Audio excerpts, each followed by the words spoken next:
হাক ডাক আর ক্রেতার আনাগোনায় বেচা কেনার আমেজ সারা দেশের পশুর হাটে। চাহিদা বেশি মাঝারি ও ছোট গরুর, দর কষাকষিতে আটকে বড় পশু। দেশের বিভিন্ন স্থান থেকে গরুর ব্যাপারীরা আসছেন ঢাকার হাটে। বাজারের সাথে আমাদের দামের সাথে মিলছে না। বড় গরু গতবার কিনা হয়েছে 1,80,000-85,000 টাকা, কিন্তু সেই গরুই বাজার হচ্ছে 1.5 থেকে 2 লাখ টাকা 3 লাখ টাকার মতো। ভুসি খড় সব জিনিসের দামই বেশি, সেই তুলনায় এবার গরুর খরচ পড়েছে বেশি। সানরাইজ দেখার আগ পর্যন্ত ওনারা হয়তো গরু ছাড়বে না। 17টা গরু নিয়ে আসছি, 5টা বেঁচেছি, এখন 12টা ধরে আছে। 4টা গরু নিয়ে আসছে, একটা গরু বেচতে পারছি না। রাস্তায় ট্রাক নিয়ে দাঁড়ালেই ব্যবস্থা নেবে ডিএমপি। উত্তর সিটিতে 6 ঘন্টা, দক্ষিণে 24 ঘন্টায় বর্জ্য অপসারণ।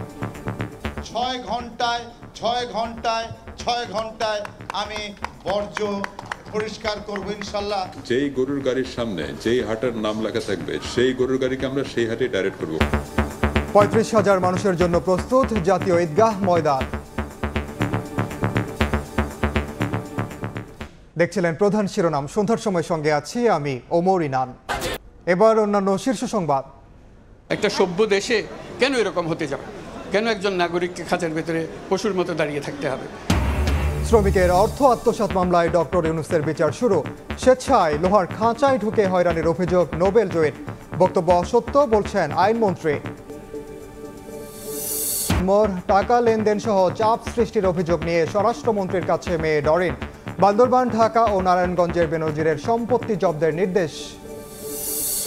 মিয়ানমারের সংঘাতের কারণে কাল থেকে কক্সবাজার থেকে সরাসরি পণ্য বোঝাই ট্রলার যাবে সেন্ট মার্টিন। শাহপুরের দ্বীপ হয়ে কোস্ট গার্ডের নিরাপত্তায় যেতে পারবেন যাত্রীরা।